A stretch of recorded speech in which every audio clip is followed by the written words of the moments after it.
नमस्कार आदाब दोस्तों। तो चलिए आज हम फिर से लाए हैं देश और दुनिया की तमाम छोटी बड़ी ब्रेकिंग न्यूज। खबरों को स्टार्ट करने से पहले एक छोटी सी रिक्वेस्ट है दोस्तों, अगर आप चैनल पर नए हैं तो चैनल को सब्सक्राइब कर ले और नोटिफिकेशन ऑन कर ले और साथ में वीडियो को एक लाइक जरूर कर ले और वीडियो को ज़्यादा से ज़्यादा अपने दोस्तों में शेयर किए। तो चलिए बढ़ते हैं खबरों की ओर।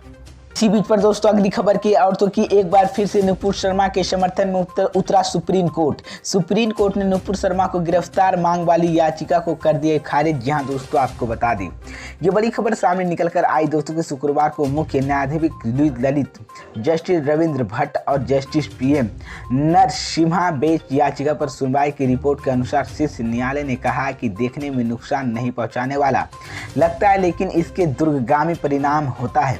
अदालत को निर्देश जारी करते समय हमेशा चौकसा रहना चाहिए। हमारा सुझाव इसके वापस लेने का है। कथित तौर पर एक टीवी डिबेट के दौरान नुपुर शर्मा की तारीफ से की गई टिप्पणी के चलते जमकर विवाद खड़ा हो गया है। देश के कई हिस्से को इसको लेकर जमकर विरोध प्रदर्शन हुए थे और नुपुर शर्मा को गिरफ्तार करने की मांग उठी थी। सुप्रीम कोर्ट ने एडवोकेट चंद्र कुरैशी के जरिए एडवोकेट अबू सहेल की तारीफ याचिका दायर की गई थी। याचिका में स्वतंत्र, विश्वसनीय और निष्पक्ष जांच की मांग उठाई गई थी। खास बात है कि एक्सपोर्ट कोर्ट ने पहली मामले में दर्ज कभी FIR की दिल्ली पुलिस ने ट्रांसफ़र करने की बात कही थी। नुपुर शर्मा के खिलाफ भारत के कई शहरों में अलग अलग पुलिस स्टेशन की शिकायत दर्ज कराई गई थी। इसी को लेकर आपको बता दें कि नुपुर शर्मा की मुश्किलें बढ़ गई और नुपुर शर्मा के समर्थन में एक बार फिर से सुप्रीम कोर्ट ने उसकी गिरफ्तार मांग वाली याचिका को खारिज करने से इनकार कर दिया है। इसी बीच तो ये बड़ी अपडेट है। इसी बीच पर दोस्तों अगली खबर की औरतों की मदरसे के सर्वे को लेकर योगी सरकार पर बरसी मायावती, कहा बीजेपी की टेढ़ी नजर है। जी हाँ दोस्तों, आपको बता दें ये बड़ी खबर सामने निकल कर आई दोस्तों कि उत्तर प्रदेश सरकार गौर मान्यता मदरसे प्राप्त के फलभूति सुविधाओं को लेकर सर्वे करा रही है, जिसको लेकर बसपा सुप्रीमो मायावती ने योगी सरकार पर निशाना साधा है। मायावती का कहा है कि मदरसों के सर्वे के नाम पर कौम के चंदे के जलाने वाली निजी मदरसे सरकार हस्तक्षेप कराने की कोशिश कर रही है, जो गलत है। उन्होंने कहा कि सरकार की सर्वे के बजाय सरकार ने अनुदान चलाने वाले मदरसों के स्कूल की हालत सुधारने का काम करना चाहिए। बसपा सुप्रीमो ने अपने आधिकारिक ट्विटर हैंडल पर कहा है कि मुस्लिम समुदाय के सुरक्षित दंगा पीड़ित होने वाले आदि शिकायत कांग्रेस की जमाने की आम आ रही है।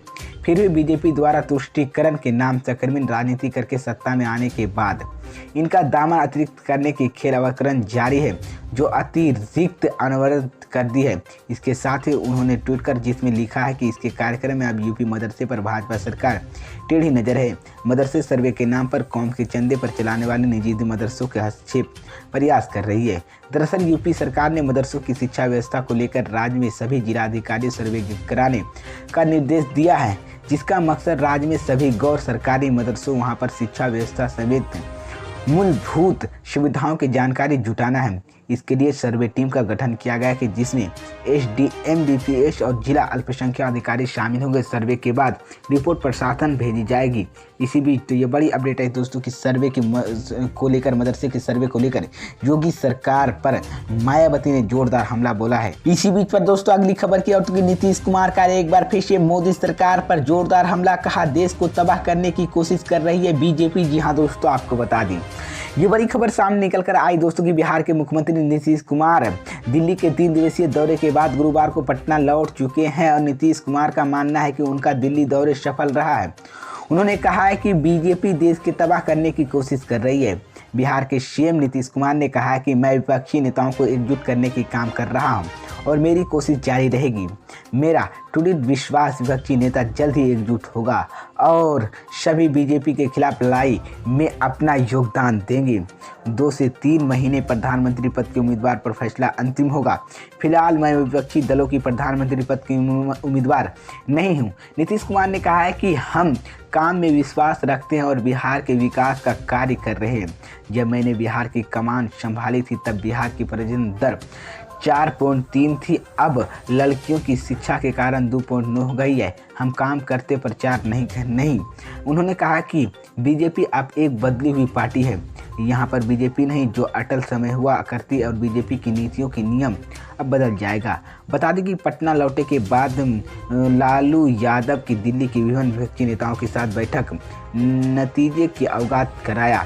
इसी बीच तो ये बड़ी अपडेट आई दोस्तों कि नीतीश कुमार ने एक बार फिर से मोदी सरकार पर जोरदार हमला बोला है, जिसके बाद मोदी की मुश्किलें बढ़ गई है। तो ये बड़ी अपडेट है दोस्तों। इसी बीच पर दोस्तों अगली खबर की ओर तो कि अखिलेश यादव ने बीजेपी पर साधा निशाना, कहा भ्रष्टाचार के खिलाफ अभियान छेड़ेगी बीजेपी। जी हाँ दोस्तों, आपको बता दी ये बड़ी खबर सामने निकल कर आई दोस्तों कि समाजवादी पार्टी के अध्यक्ष अखिलेश यादव ने भ्रष्टाचार को लेकर भारतीय जनता पार्टी पर तंज कसा है। उन्होंने कहा कि बीजेपी भ्रष्टाचार के खिलाफ अभियान छेड़े की बात कर रही है, अगर वो ऐसा करेगी तो उनका खुद का घर खाली हो जाएगा।